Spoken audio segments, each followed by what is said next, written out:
কোরআন এমন একটা জিনিস, এটা যেই রাতে নাজিল হয় সেই রাতের দাম হয়ে যায় ৬০,০০০ গুণের চেয়ে বেশি। এটা যেই মাসে নাজিল হয় সেই মাসের দাম বৃদ্ধি পেয়ে যায় কমপক্ষে ৭০ গুণের চেয়ে বেশি। মনে রাখবেন, আল্লাহ এই কোরআন কোন মাসকে দামি করার জন্য নাজিল করেন নাই, কোন রাতকে মূল্যবান করার জন্য আল্লাহ কোরআন নাজিল করেননি। এরপরেও কোরআন এমন এক জিনিস, এটা যেখান দিয়ে যায়, যেখানেই ছোঁয়া লাগে সেখানেই দাম বেড়ে যায়, সেখানেই মূল্য বেড়ে যায়। এই কোরআন নাজিল হওয়ার মূল উদ্দেশ্য হলো মানুষের মূল্য বৃদ্ধি করা। সেই কোরআন যদি সেই মানুষের জীবনে কোরআনের ছোঁয়া লাগে, মানুষের হৃদয়ে যদি কোরআনের ছোঁয়া লাগে, মানুষের পক্ষে যদি কোরআনের স্পর্শ লাগে, আল্লাহর কসম সেই মাটির মানুষ স্বর্ণ নয় হীরার মানুষের চেয়ে দামি মানুষে পরিণত হবে। মুসা আলাইহিস সালাতু ওয়াস সালাম কারূনকে উপদেশ দিতে গিয়ে বললেন, ওয়াবতাগি ফীমা আতাকাল্লাহুদ দারাল আখিরাহ। হে কারূন, তোমাকে আল্লাহ পাক রব্বুল আলামিন যা কিছু দিয়েছেন এটা দিয়ে তুমি পরকাল অর্জন করার চেষ্টা করো। আতাকাল্লাহু আদ-দারাল আখিরাহ, পরকালকে অর্জন করার চেষ্টা করো। ওয়ালা তানসা নাসীবাকা মিনাদ দুনিয়া, আর দুনিয়াতে তো চিরদিন থাকবা না, অল্প কিছুদিন দুনিয়াতে থাকবা, আর চিরকাল থাকতে হবে পরকালে। সুতরাং দুনিয়া থেকে, ইহকাল থেকে পরকালে তোমার যে নিজের পাওনা, সেই পাওনাটা এখান থেকে ওখানে নিয়ে যেতে, ট্রান্সফার করতে ভুল করো না। অর্থাৎ আমরা এক দেশে থাকি, কোথাও প্রবাসে গেলাম, প্রবাসে গিয়ে টাকা পয়সা কিছু কামাই হলো, সম্পদ উপার্জন হলো।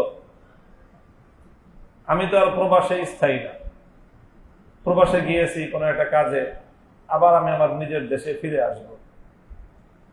তো প্রবাসে গিয়ে আমার যা টাকা পয়সা উপার্জিত হলো সেটা যেন আমি প্রবাসেই রেখে চলে না আসি, ওটা আমি আসার আগেই আমার দেশে কিভাবে ট্রান্সফার করব সেটার উদ্যোগ যেন গ্রহণ করি। এই পরামর্শটাই মুসা আলাইহিস সালাম কারূনকে দিলেন। ওয়ালা তানসা নাসীবাকা মিনাদ দুনিয়া, দুনিয়া থেকে তুমি তোমার পাওনা হিস্সা পরকালে নিয়ে যেতে ভুল করো না। এটা ২ নম্বর পরামর্শ। ৩ নম্বর পরামর্শ দিলেন, ওয়া আহসিন কামা আহসানাল্লাহু ইলাইকা ওয়ালা তাবগিল ফাসাদা ফিল আরদ। আল্লাহ যেরকম তোমার উপর অনুগ্রহ করেছেন, তুমিও অন্যদের উপর তেমনই অনুগ্রহ করো। পৃথিবীতে বিশৃঙ্খলা সৃষ্টি করার চেষ্টা করো না, কারণ আল্লাহ পাক রব্বুল আলামিন বিশৃঙ্খলা সৃষ্টিকারীদেরকে পছন্দ করেন না। ৩টা উপদেশ দিলেন। ১ নম্বর হলো, তোমাকে আল্লাহ যা কিছু দিয়েছেন সেটার দ্বারা তুমি পরকাল অর্জন করার চেষ্টা করো। ২ নম্বর হলো, দুনিয়া থেকে যাওয়ার সময় নিজের পাওনাটা এখান থেকে নিয়ে যেতে ভুল করো না। ২ নম্বর। আর ৩ নম্বর হলো, আল্লাহ তোমাকে যেরকম অনুগ্রহ করেছেন তুমি অন্যদের উপর সেভাবে অনুগ্রহ করো, আর বিশৃঙ্খলা সৃষ্টি করার চেষ্টা করো না। এই শেষ উপদেশের মধ্যে ২টা কথা একসাথে যুক্ত করে দিয়েছেন। এ থেকে বোঝা যায় যে যাকে আল্লাহ পাক রব্বুল আলামিন সুযোগ দিয়েছেন অন্যের উপকার করার, অন্যের উপর অনুগ্রহ করার, সে যদি সেই অনুগ্রহটা না করে তাহলে এটার দ্বারাই পৃথিবীতে বিশৃঙ্খলা সৃষ্টি হয়। এটার দ্বারা পৃথিবীতে বিশৃঙ্খলার সৃষ্টি হয়, এটা কোরআনের এই আয়াতের দ্বারা বোঝা যায়। আমরা এই ৩টা কথার উপরে, মুসা আলাইহিস সালাতু ওয়াস সালামের এই ৩টি উপদেশের উপর সংক্ষেপে কয়েকটা কথা আমি আপনাদের সামনে আরজ করি। প্রথম তো এটা একটা সর্বকালীন, একটা সার্বজনীন একটা উপদেশ, যে তোমাকে আল্লাহ যা কিছু দিয়েছেন। আমরা জানি যে কারূনকে আল্লাহ পাক রব্বুল আলামিন অঢেল সম্পদ দান করেছিলেন। পৃথিবীতে সম্পদশালিতার দিক থেকে কারণ হলো এক দৃষ্টান্ত। সে এক প্রবাদ প্রতিম মানুষ, যে সম্পদের মালিকানা, ধনাঢ্যতা, এই ক্ষেত্রে পৃথিবীতে একজন প্রবাদ সমব্যক্তিত্ব হলো বা নাম হলো কারুন। তো আল্লাহ পাক রব্বুল আলামিন এখানে মুসা আলাইহিস সালামের উপদেশ উদ্ধৃত করতে গিয়ে সম্পদের কথা বিশেষভাবে উল্লেখ করেন নাই, শুধু বলেছেন ফিমা আতাকাল্লাহ, আল্লাহ তোমাকে যা কিছু দিয়েছেন,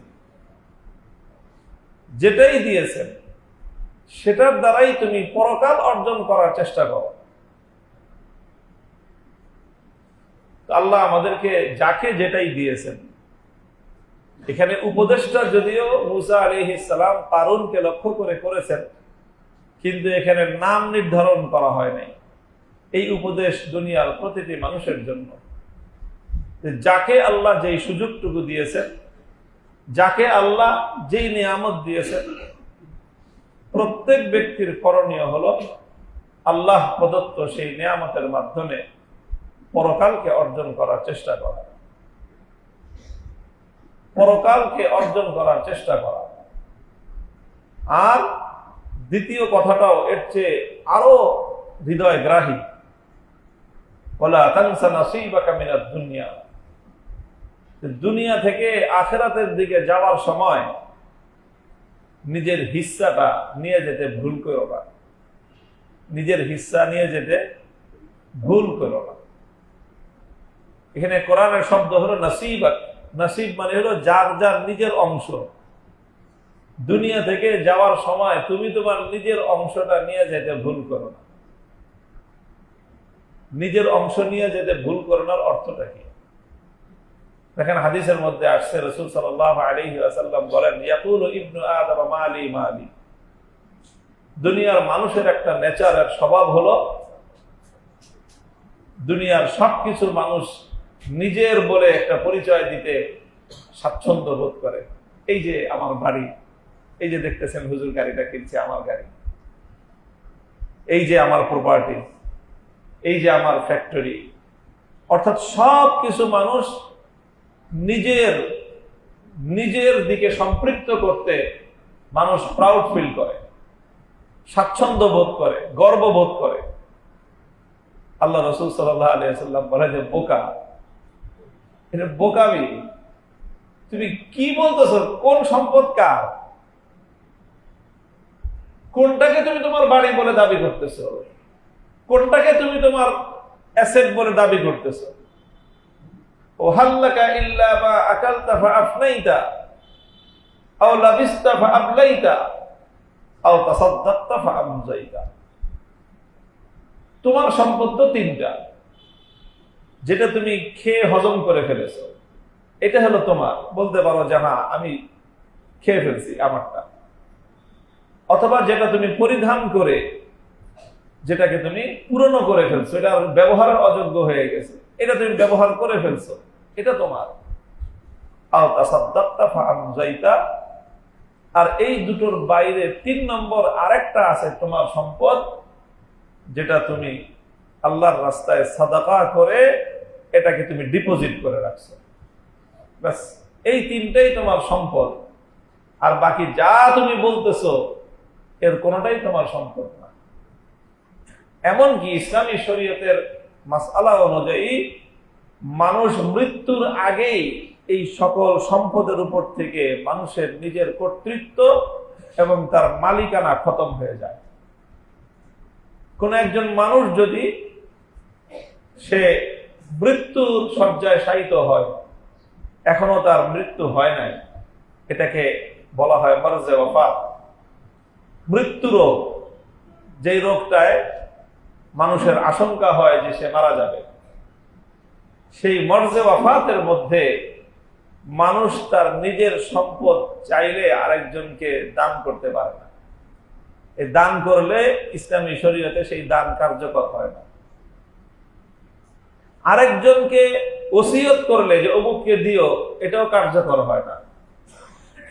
কেন কার্যকর হয় না?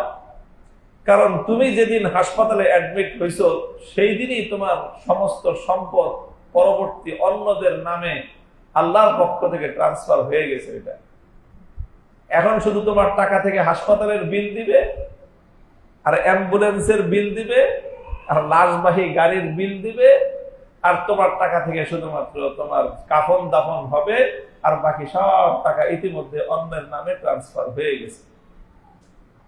এটা তো মানুষ দুনিয়াতে জীবিত থাকা অবস্থায় হয়ে যায়। জীবিত থাকা অবস্থাতেই মানুষের সম্পদের উপর মানুষের নিজের কর্তৃত্ব এবং তার মালিকানা খতম হয়ে অন্যের নামে এটা স্থানান্তরিত হয়ে যায় এবং অন্যের মালিকানা প্রতিষ্ঠিত হয়ে যায়। এটা ইসলামের বিধান, আল্লাহর বিধান।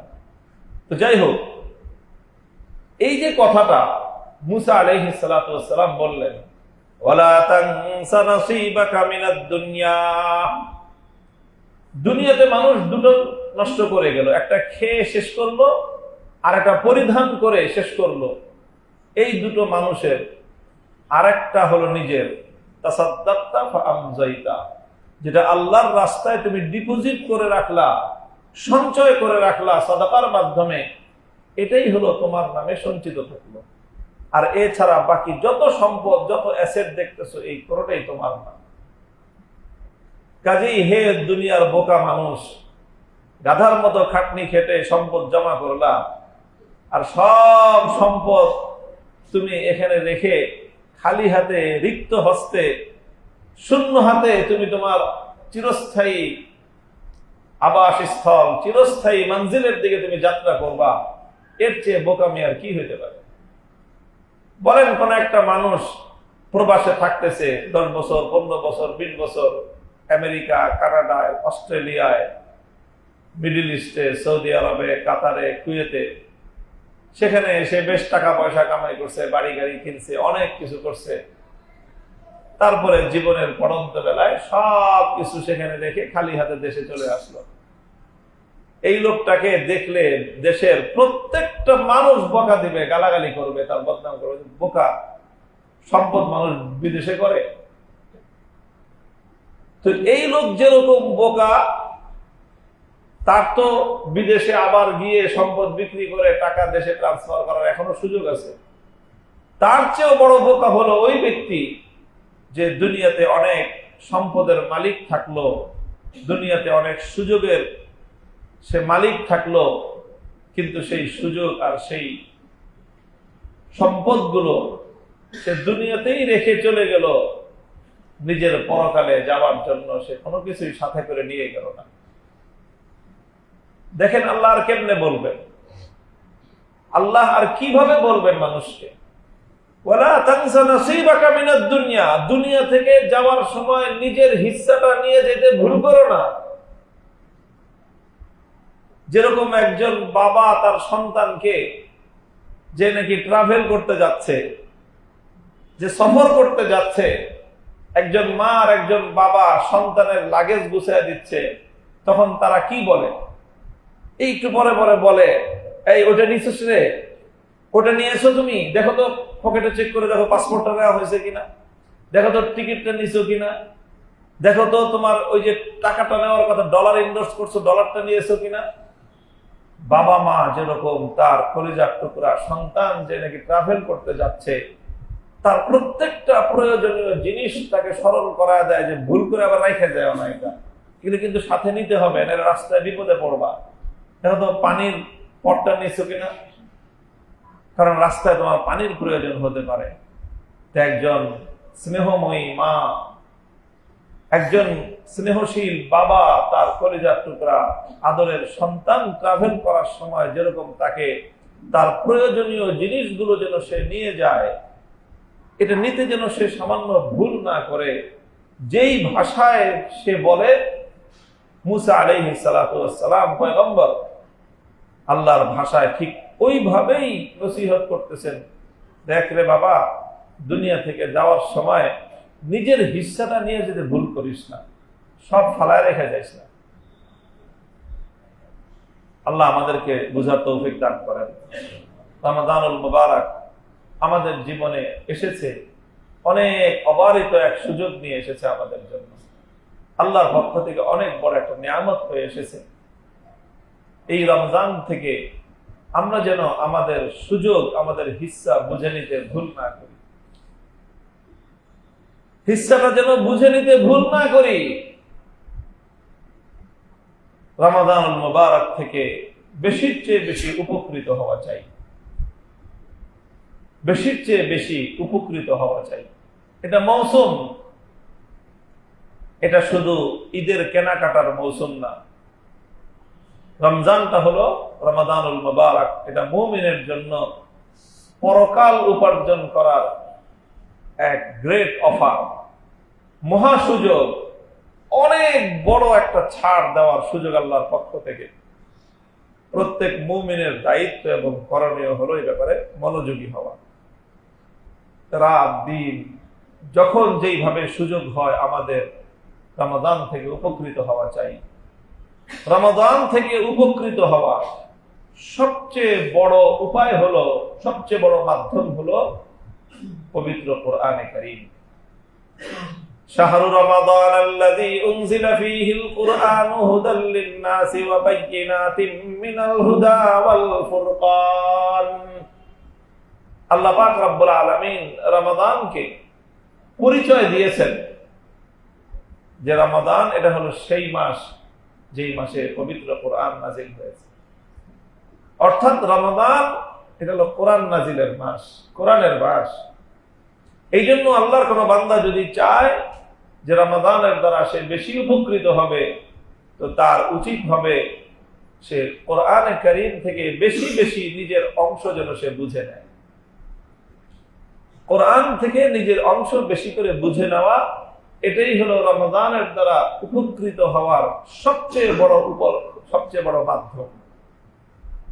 হাদিসের মধ্যে এসেছে রমাদানের রোজা আর পবিত্র কোরআন এই দুটো একসাথে বান্দার জন্য আল্লাহর নিকট সুপারিশ করবে।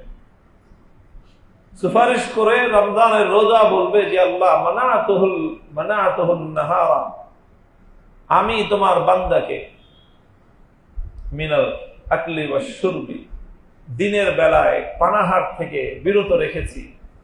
রোজার কারণে তোমার বান্দা প্রয়োজন থাকা সত্ত্বেও, ক্ষুধা এবং তৃষ্ণা থাকা সত্ত্বেও, এবং ক্ষুধা তৃষ্ণা নিবারণ করার সর্বোত্তম ব্যবস্থা থাকা সত্ত্বেও খায় নাই, পান করে নাই, আমি রোজা তাকে বারণ করেছি। সুতরাং আজ আমি তোমার কাছে তোমার বান্দার জন্য সুপারিশ করতেছি।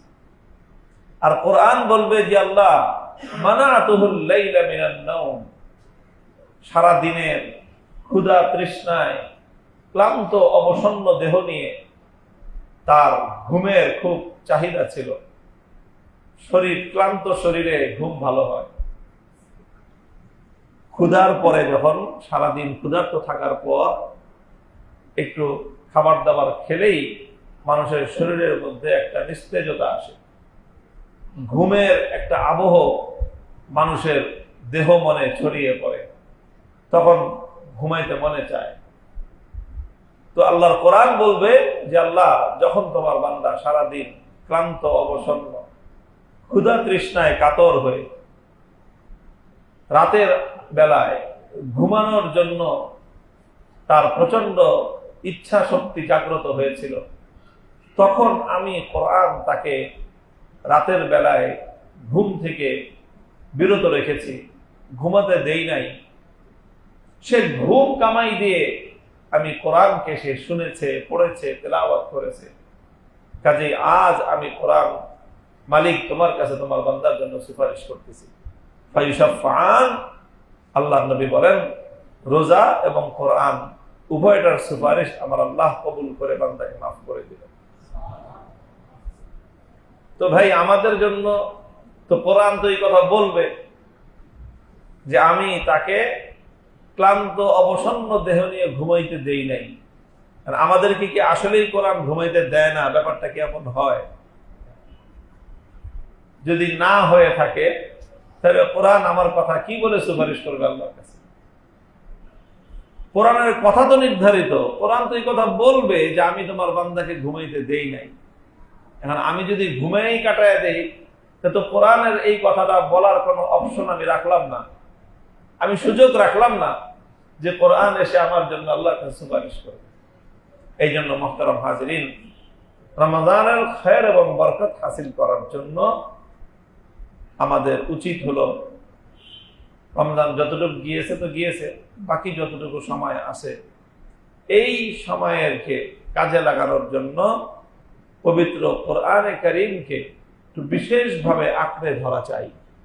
কোরআনের তেলাওয়াত, তিন ভাবে আমরা কোরআনের দ্বারা উপকৃত হতে পারি। প্রথম, আমরা নিজেরা কোরআনের তেলাওয়াত করতে পারি, করা চাই। যারা কোরআন শুদ্ধ করে তেলাওয়াত করতে পারি না, তারা রমজান উপলক্ষে যতটুকু সময় আছে শেখার চেষ্টা করি, আর যতটুকু পারি ততটুকু বারবার পড়ি, বারবার পড়ি, বারবার পড়ি। আর যারা মোটামুটি তেলাওয়াত পারি করতে, তাদের তো রমজান উপলক্ষে খতমের পর খতম কোরআন তেলাওয়াত করার টার্গেট নেওয়া চাই। 1 নম্বর হলো তেলাওয়াত করা, 2 নম্বর হলো কোরআনের তেলাওয়াত শোনা, শ্রবণ করা। কোরআনের তেলাওয়াতের নিজে করার মাধ্যমে যেরকম সওয়াব পাওয়া যায়, তেলাওয়াত শোনার মাধ্যমেও সেম এবং সমপরিমাণ সওয়াব হাসিল করা যায়। নিজে তেলাওয়াত করতে না পারলেও অনেক জায়গায় হাফেজ সাহেবানরা কোরআন তেলাওয়াত করেন, সুযোগ পেলে হাত ছাড়া না করা যায়। স্বয়ং আল্লাহ রাসূল সাল্লাল্লাহু আলাইহি ওয়াসাল্লাম নিজে মাঝে মাঝে অন্য সাহাবীদেরকে বলতেন, একটু পড়ো আমি শুনি। সাহাবীরা বলতেন, ইয়া রাসূলুল্লাহ, আমরা পড়বো আপনি শুনবেন, অথচ কোরআন তো আপনার উপর নাজিল হয়েছে। আল্লাহর নবী বলতেন যে হ্যাঁ, আমার উপর নাজিল হয়েছে, আমি নিজে এই কোরআন যেরকম পড়তে ভালো লাগে, মাঝে মাঝে অন্যের কাছ থেকে শুনতেও ভালো লাগে। তুমি পড়ো আমি শুনি, তুমি পড়ো আমি শুনি। কোন কোন সময় আল্লাহ নবী নিজে বলতেন যে আল্লাহ আমাকে বলছেন তোমার কাছ থেকে তেলাওয়াত শুনতে। হযরত উবাই ইবনে কাব রাদিয়াল্লাহু তাআলা আনহুকে আল্লাহর নবী বলেছেন যে হে উবাই, তোমাকে তোমার নাম মেনশন করে আল্লাহ বলেছেন যে আমি যেন তোমার কাছ থেকে কোরআন তেলাওয়াত শুনি। তো ভাই, আল্লাহর নবী তিনি যার উপর কোরআন নাজিল হয়েছে, তার চেয়ে সুন্দর করে কোরআন তেলাওয়াত আর কে করতে পারতেন বলেন? সেই নবীও মাঝে মাঝে নিজে অন্যের কাছ থেকে তেলাওয়াত শুনতেন।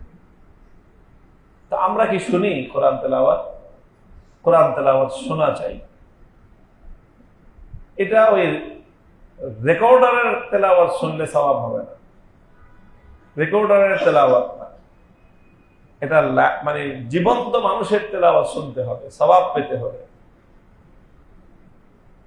রেকর্ডারের তেলাওয়াত শুনলে, এটা উলামায়ে কেরামের কথা হলো যে এটার দ্বারা কোরআন তেলাওয়াত শোনার সওয়াব হবে না। যেমন নাকি রেকর্ডার অন করে দিয়ে তারাবি পড়লে হবে, এটা যেরকম হবে না, ওইরকম কোরআনের তেলাওয়াত রেকর্ডার ছেড়ে শুনলে, কম্পিউটারে ছেড়ে, মোবাইলে ছেড়ে শুনলে এটার দ্বারা সওয়াব হবে। এজন্য মানুষের তেলাওয়াত একেবারে সরাসরি শুনতে হবে। এটা 2 নম্বর কোরআন তেলাওয়াতের, কোরআনের। আর তৃতীয় হলো কোরআনে কারীমের একটু বোঝার চেষ্টা করি। উলামায়ে কেরাম কোরআনের অনুবাদ লিখেছেন, তাফসীর লিখেছেন। নিজে দিনের একটা সময়, আধা ঘন্টা 1 ঘন্টা সময়, যেই সূরাগুলো নামাজের মধ্যে বেশি বেশি তেলাওয়াত করা হয়, সেই সূরাগুলোর একটু অর্থ বুঝি, কি বলেছেন আল্লাহ পাক রব্বুল ইজ্জত। তো কোরআন নিজে তেলাওয়াত করি, তেলাওয়াত শুনি, কোরআন বোঝার চেষ্টা করি। এই 3 উপায়ে আমরা কোরআনে কারীমের সাথে রমাদানুল মুবারক উপলক্ষে বিশেষ সম্পর্ক তৈরি করতে পারি। মনে রাখতে হবে যে এই কোরআনটা, দেখেন আমি অনেক সময় একটা দৃষ্টান্ত দিয়ে একটা কথা বলি। আমাদের বাংলা ভাষায় একটা প্রবাদ আছে, একটা কিংবদন্তি আছে, সেটা হলো পরশ পাথর। পরশ পাথর নাম শুনছেন? ফার্সিতে বলে কি মিয়া। পরশ পাথর কি জিনিস? পরশ পাথরের কিংবদন্তি গল্পটা হলো এরকম, গল্পের মধ্যে অনেক কথা থাকে না? আমরা ছোটকালে একটা গল্প পড়তাম, জীবন কাঠি। তো সেই পরশ পাথর এরকম একটা গল্প যে এমন একটা পাথর আছে পৃথিবীতে, যদি কোনো ধাতব পদার্থের সাথে এই পাথরটা স্পর্শ লাগে তাহলে সেই ধাতব এটা স্বর্ণে পরিণত হয়ে যায়। লোহার সাথে লাগলে লোহা স্বর্ণ হয়ে যাবে, পিতলের সাথে লাগলে, তামা কাঁসা যেটার সাথে লাগুক, পরশ পাথরের স্পর্শ লাগলে সেটা কি হয়ে যায়? স্বর্ণের পরিণত হয়ে যায়। আসলে কি বাস্তবে পৃথিবীতে এমন কোন পরশ পাথর আছে যে লোহা স্বর্ণ হয়ে যাবে? পৃথিবীতে এরকম কিছু গল্প আছে, বাস্তবে নাই, কথায় আছে। যেরকম আবে হায়াত, এমন এক পানি আছে, ওই পানি স্পর্শ লাগলে মানুষ, মরা মানুষ কি হয়ে যাবে? জিন্দা হয়ে যাবে। তো ঠিক এরকম পরশ পাথর নামে এরকম একটা জিনিস আছে যে যেটা স্পর্শ লাগলে, ছোঁয়া লাগলে লোহা স্বর্ণ হয়ে যায়। আচ্ছা বলেন, যদি এরকম একটা পরশ পাথর কারো কাছে থাকতো, সেখানে টনকে টন রড কিনতো আর পরশ পাথর ঘুষে খালি স্বর্ণ বানাইতো, কি অবস্থাটা হইতো? তার তো দূরের কথা, আপনার মাটি সরাইতে হলে ট্রাক প্রতি আমার 1000 টাকা করে দেওয়া লাগবে। 1000 টাকা দিবেন, মাটিটা নিয়ে যাবে। আপনি আবার মাটি কিনতে চাইবেন, তখন বলবে যে আমি 1 ট্রাক মাটি দেবো 2000 টাকা দিয়ে। এই 2000 টাকা আসলে মাটির দাম না, এটা হলো ট্রাকের ভাড়া আর ড্রাইভারের খরচ, হেল্পারের খরচ। আচ্ছা ধরলাম না হয় 2000 টাকা। 1 ট্রাক রডের দাম 8 লক্ষ টাকা আর 1 ট্রাক মাটির দাম 2000 টাকা। তাহলে গল্পের পরশ পাথর 8 লক্ষ টাকার রডকে স্বর্ণে পরিণত করে।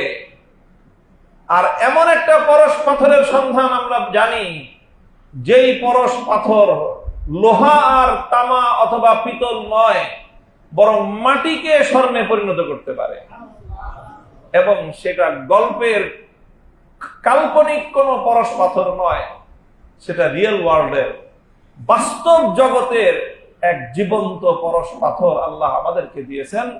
সেই পরশ পাথরটার নামই হলো আল্লাযী উনজিলা ফীহিল কুরআন। খোদার কসম খেয়ে বলতে পারি যে কোরআনে কারীম গল্পের পরশ পাথরের চেয়ে মহামূল্যবান পরশ পাথর।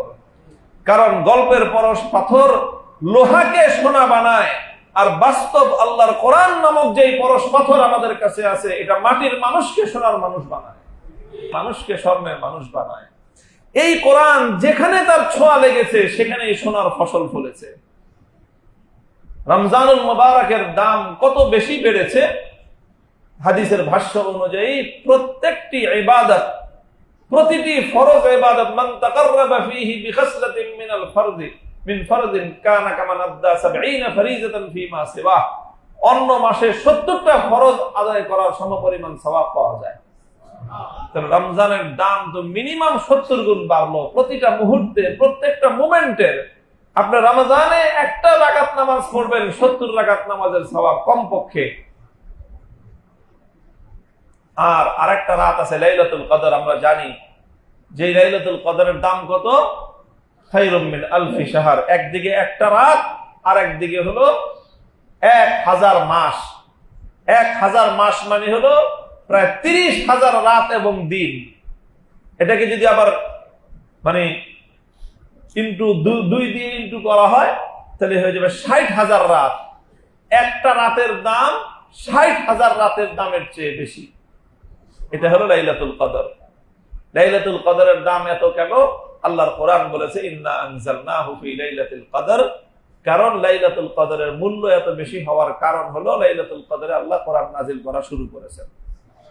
তো ভাই, কোরআন এমন একটা জিনিস, এটা যেই রাতে নাজিল হয় সেই রাতের দাম হয়ে যায় 60,000 গুণের চেয়ে বেশি।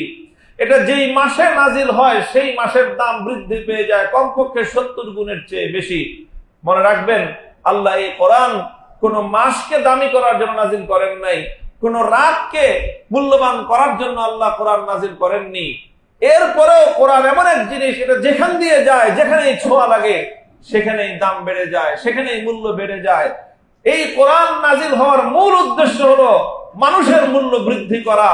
সেই কোরআন যদি সেই মানুষের জীবনে কোরআনের ছোঁয়া লাগে, মানুষের হৃদয়ে যদি কোরআনের ছোঁয়া লাগে, মানুষের পক্ষে যদি কোরআনের স্পর্শ লাগে, আল্লাহর কসম সেই মাটির মানুষ স্বর্ণ নয়, হীরার মানুষের চেয়ে দামি মানুষে পরিণত হবে। আল্লাহ পাক রব্বুল আলামিন এই কোরআন, রমজানকে কোরআনের মাস বানিয়েছেন। আমাদের নবী মুহাম্মদুর রাসূলুল্লাহ সাল্লাল্লাহু আলাইহি ওয়াসাল্লাম রমজান মাস আসলে অন্য সব কাজ বাদ দিয়ে কোরআন নিয়ে পড়ে থাকতেন। প্রতি রাত্রে জিবরিল আলাইহিস সালাতু ওয়াস সালাম নবীজির কাছে আসতেন, ওয়া ইউদারিসুল কোরআন। সারাটা রাত নবীজি এবং জিবরিল আমিন একজন আরেকজনকে কোরআন তেলাওয়াত করে শোনাতেন।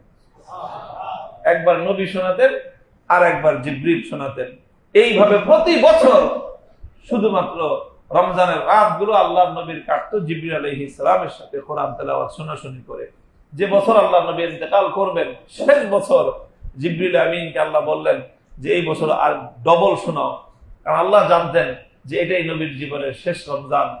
এই জন্য শেষ বছর নবীজি জিবরিল আমিনের সাথে 2 বার কোরআন শুনিয়েছেন পুরা রমজানে। নবীজিও 2 বার শুনিয়েছেন, জিবরিল আমিনও 2 বার শুনিয়েছেন। তাহলে 2 বার 4 খতম কোরআন আল্লাহ রাসূল এবং জিবরিল আলাইহিস সালাতু ওয়াস সালাম তারা বসে বসে তেলাওয়াত করেছেন। 4টা খতম আল্লাহর নবী জিবরিল আলাইহিস সালামের সাথে করেছেন এক রমজানে।